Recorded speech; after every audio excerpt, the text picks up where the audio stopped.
I really wish I could get my hair to grow longer. All these historical styles are so pretty, but they need so much hair. I suppose you could put it up most of the time to help with breakage. You're not overwashing either, right? Covering hair to protect it can also help a bit. Perfect. I'm gonna throw out all my modern hair care products. I bet I can get my hair to grow 6 inches in a month. That's not what I said.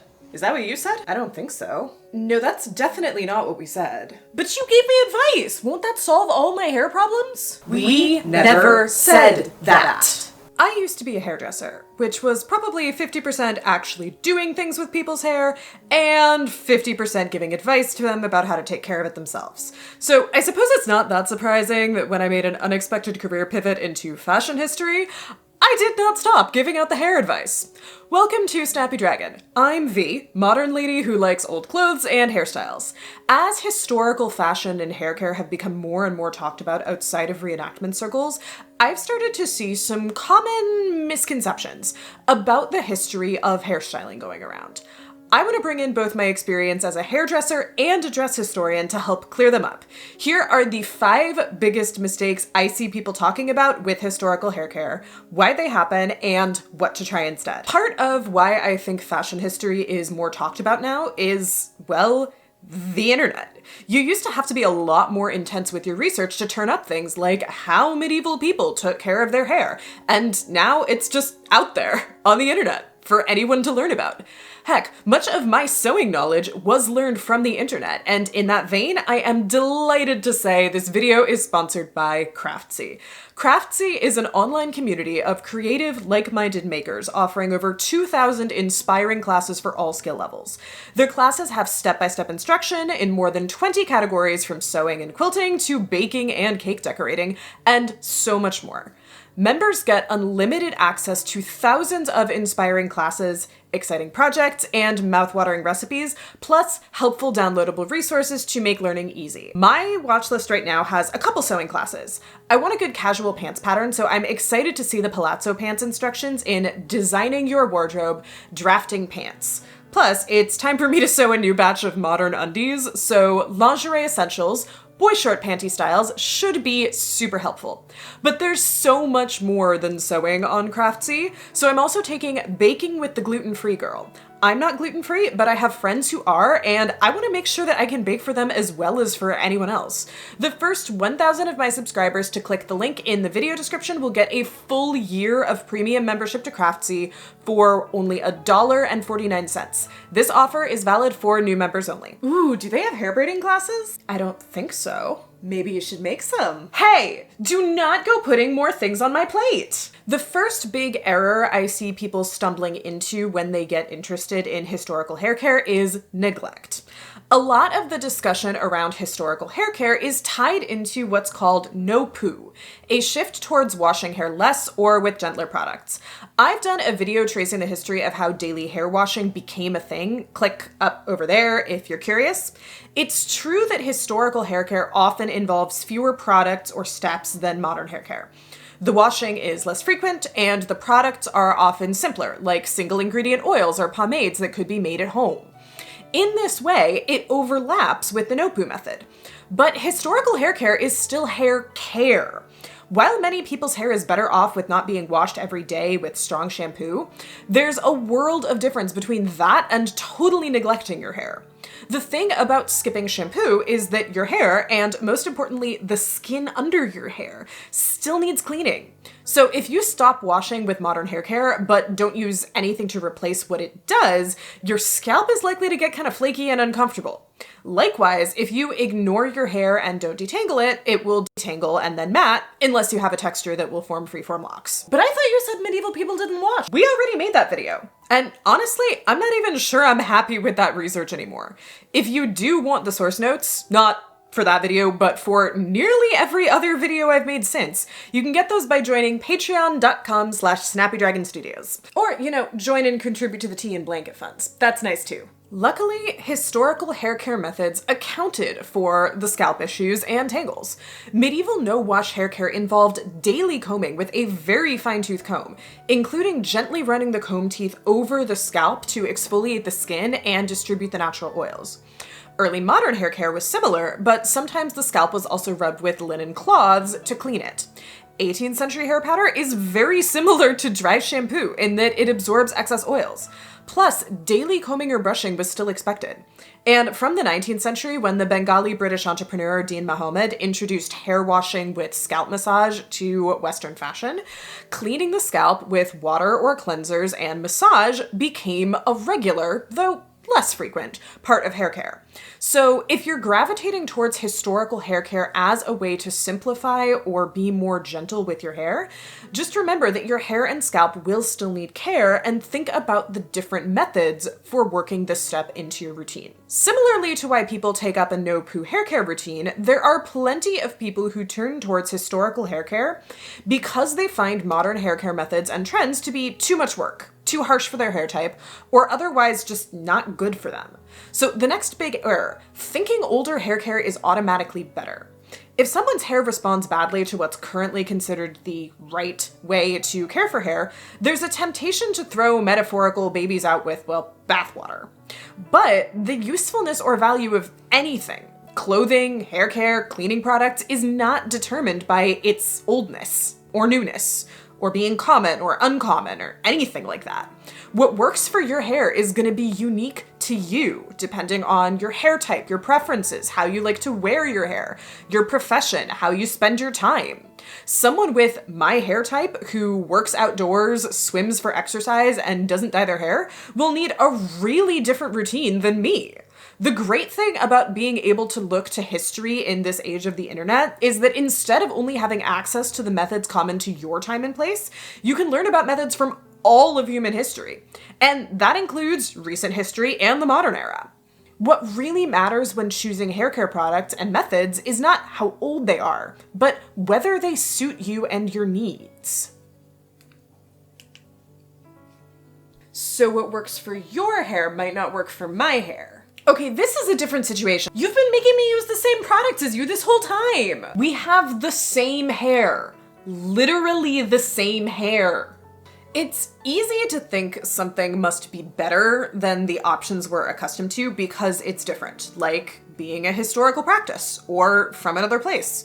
So there's a similar thing that goes on as far as location, with it being easy to think that something must be special or better than what you're used to because it's foreign to you. A lot of how non-Western traditional hair care products or methods are marketed in the West is heavy on Orientalism and exoticism. These are concepts that would take people more qualified to me to explain perfectly, but it boils down to Western cultures reducing other societies to pretty shiny, unfamiliar things to take for themselves and profit from, while looking down on or disrespecting the people whose societies created those beautiful objects and practices. When you see a hair product advertising that XYZ ethnic group has been using this ingredient for thousands of years, and then the product is made by a Western company and only contains a small amount of that ingredient, that's what I'm talking about. Yeah, argan oil can be good stuff, but the marketing around why it's good is not. Yeah, it turns out Orientalism is not good for your hair. Who knew?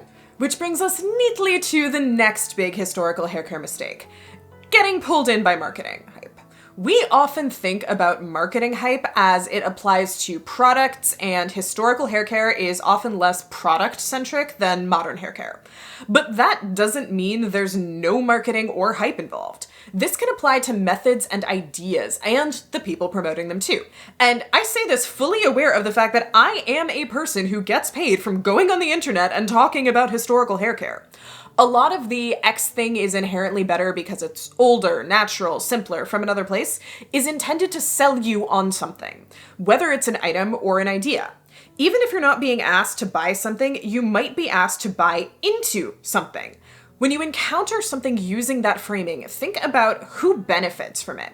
Is it an influencer who will get more views from you watching more of their content and trying to follow their advice? Yes, I know, this call is coming from inside the house, but I'd honestly hope my audience applies their savvy consumer skills to me as much as they do anyone else. Is it a product company whose things you might buy? A publication you might spend your time on, which gets them ad revenue? A professional who you might recommend or look to for advice?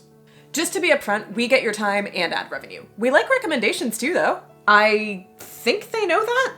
I hope they know that. A lot of this hype relies on promising really dramatic changes from something the consumer is dissatisfied with. And this can be true of historical hair care methods too. It's super tempting to believe that changing your routine will change your entire relationship with your hair. And in some ways, it can. I know learning how to take care of my curly hair completely changed how I saw it. And it was the same when I grew my hair out and could braid it all sorts of ways when I wanted. The difference between hype and reality is whether the results are reasonably possible if done as described. Many of these ideas and products, including some of what I've seen about historical hair care, promise really dramatic results, stuff which they can't fully deliver because it's not possible. But then the user feels like it's their error, like they need more of the thing, they need to stick with it longer, and they end up investing more money or time or attention in the products or creator or publication doing the marketing. Which doesn't seem fair to me, to make someone think they're doing hair care wrong because they were told it could do something it simply couldn't. And thus the next of our historical hair care mistakes, unreasonable expectations. These can come from marketing hype or from misunderstandings, either of the fundamentals of hair care in any period, or of historical materials. There's only so fast hair can grow, so frizz-free it can get, and so shiny it will be for a regular human who doesn't have a team of stylists and Photoshop artists working on them. If someone goes into historical hair care expecting their hair to grow 6 inches in a week, to go from super oily or super dry to the opposite, of course they'll be disappointed. This isn't just in the realm of possibility, no matter how someone takes care of their hair. See my old hair growth video. The same principle applies with hair texture. Say, I look at a historical braided hairstyle done on straight hair. If I try to do it on my hair, of course it'll come out differently because my hair is different. It might even not work if it's a braiding method intended for a hair texture that's very different from mine in thickness, curl pattern, being oily or dry, etc. Understanding the context of a particular hair care practice and its goals will help you understand how it'll interact with your hair and what results it's likely to produce. There are aspects of the conversation around cultural hairstyles that make a lot more sense when you think about it this way. Of course, a hair care practice developed to care for the needs of really tightly coiled hair isn't necessarily gonna go well for someone with straight hair. It's literally completely different hair with completely different characteristics and needs. And even if it's physically possible, that does not mean it's a good idea. Tell that to half the comments section on the video about Viking hair. It's arguable that this is just another aspect of the last thing, but it comes up often enough that our last hair care mistake gets to stand on its own, expecting the same results as modern hair care. The ideas and products we have for what hair should look like and how to make it happen simply did not exist in the past in the same form we have them now. Historical people had no idea what modern hair care looked like or what results it could produce. Go back far enough, and there was much less circulation of photos to show what hairstyles looked like outside one's own region. Go back further, and there were no photos. Go back further, and there was no printing press. The ideal hair varied hugely in different times and places too. If you start caring for your hair with, say, 18th century powder and pomade and combing, it will likely be clean and healthy, but it won't look or feel at all like hair washed with a modern shampoo and conditioner, and it might look pretty weird if you tried to put it in modern styles. Likewise, it can be really hard to get certain historical results with modern hair care methods. Modern layered haircuts can be trickier to get into long historical braids. One of the reasons I wear braids less often than my hair would like. It's real hard to do many 18th century updos with standard modern Western hair care, unless you have very coily hair to provide the volume. So where does that leave those of us that like to history bound with our hair, if you will? Wear our hair in ways that work for the modern world, but with historical flair or methods. If you're going for modern standards of what clean, healthy hair looks or feels like, or modern-looking results, you will likely need to blend modern and historical hair care products and methods. My routine is a combination like this. I wash weekly, using both modern gentle products and some historical ones like pure oils, and I wear a combination of loose hair, braids, and sometimes headscarves. This is gonna look different for every person. The magic is in figuring out the right combination for you. Your hair, your preferences, your time and lifestyle, and whatever else matters to you. Trite as it sounds, self-knowledge is probably the most important ingredient in good hair care. But not a lot of people go around selling products with that on the ingredients list. To conclude, Learning about historical hair care can offer us a valuable alternate perspective on hairstyling and broaden the variety of methods we have to care for our hair in the ways that are best for us. It is not a cure-all for every person's hair-related frustrations, no more than any modern hair product can be. If it works for you to use an all-historical hair care routine, that's great.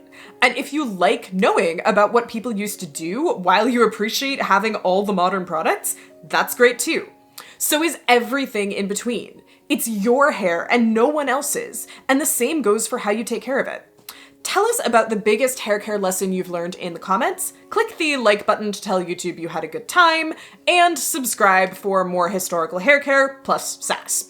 If you want those sweet, sweet source notes or Discord access and other shiny bonuses, go join the SnappyDragon Patreon. Otherwise, you can find me around the internet at MissSnappyDragon on Facebook, Instagram, and very occasionally TikTok.